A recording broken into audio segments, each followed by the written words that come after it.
Now that you've read Harry Emerson Fosdick, I wonder what you think. Frankly, every time I read him, I'm impressed by how much I like him, and I'm embarrassed to admit it, because I know he was a theological liberal, but he makes a compelling argument for what the sermon should be. When I read his essay, What is the Matter with Preaching?, I'm struck by how much his views have shaped the way that we preach today, and the way I teach preaching. And did you notice the consumer analogies that he uses? Customers usually have something to say about the quality of goods supplied to them, Fosdick argues. He compares the preacher to the advertisers of any goods, from a 5-foot shelf of classic books to the latest life insurance policy, and he notes that they plunge as directly as possible after contemporary wants, felt needs, actual interests, and concerns. It's in this context that Fosdick makes the often quoted observation, "Only the preacher proceeds still upon the idea that folk come to church desperately anxious to discover what happened to the Jebusites." According to Fosdick, the thing that is the primary mark of a sermon that is mediocre or worse is that it doesn't matter to the listener. It's uninteresting. It establishes no connection with their real interests. This then is the fundamental principle in Fosdick's method. The sermon should begin with the listener, and the main business of the sermon should be to solve some problem that the listener has. In one sense, Fosdick is really calling for an inductive approach to preaching. He says that we should preach in a way that causes the listener to think along with us. This is the reason he calls the sermon an adventure in cooperative thinking. If the aim of the preacher is to make the listener think, then the preacher must think along with the listener in the formation of the sermon. That's why Fosdick believes that the sermon begins with the listener and not with the text. Fosdick admits that there's dangers to this kind of preaching. It's possible, he says, to overstate the opposing side. The sermon can be so practical that it becomes trivial. And it may be that the preacher is so focused on the audience's felt needs that he ignores real but unfelt needs of the audience. But in the end, Fosdick concludes that these perversions are the fault of just such unskilled handling as would wreck any method whatsoever. Every problem that the preacher faces thus leads back to one basic question, Fosdick writes. How well does he understand the thoughts and lives of his people?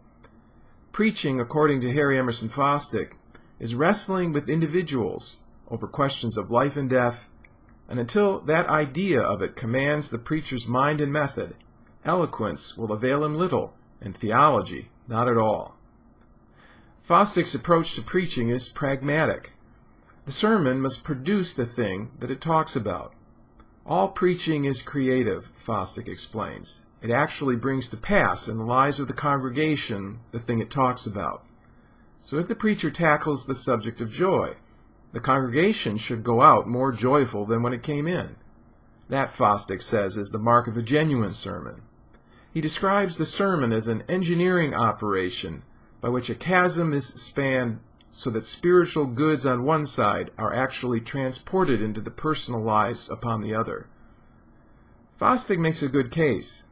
But if we read carefully, we can find evidence of dangerous cracks in his foundation. Not so much in Fosdick's practical advice about preaching, but in the theological underpinning that shapes it. Fosdick himself embraced higher criticism and rejected the assumptions of fundamentalism. You can see echoes of this in his repeated criticism of dogmatism. The Bible still has value for Fosdick. In fact, he thinks it is a better basis for the sermon's ideas than the preacher's own. But he seems to treat it as if it were a mere artifact of culture. The Scripture is an amazing compendium of experiments in human life under all sorts of conditions, from the desert to cosmopolitan Rome, and with all sorts of theories, from the skepticism of Ecclesiastes to the faith of John, Fosdick writes. But the real authority for the sermon rests in the listener's experience, not in the text. And in this we find a foreshadowing of contemporary postmodernism. Fosdick's approach is individualistic. Fosdick doesn't ignore God. In fact, he speaks very highly of him. Yet I can't help thinking that God is at a distance in Fosdick's view of preaching. The primary parties responsible for shaping the sermon are the preacher and the congregation.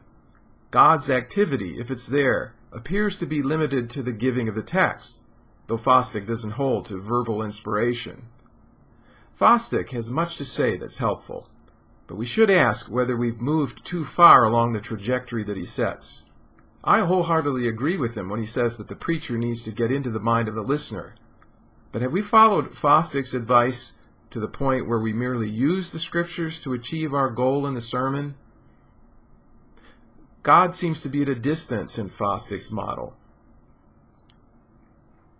Reading Fosdick's sermon, Having a Faith That Really Works, not only gives us a sense of what his project method sounds like in practice today, it shows us how much Fosdick has shaped what we hear in the pulpit.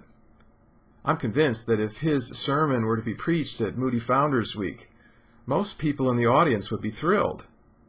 Reading Fosdick then is an opportunity to look in the mirror and ask ourselves some hard questions. Why do we sound so much like Fosdick?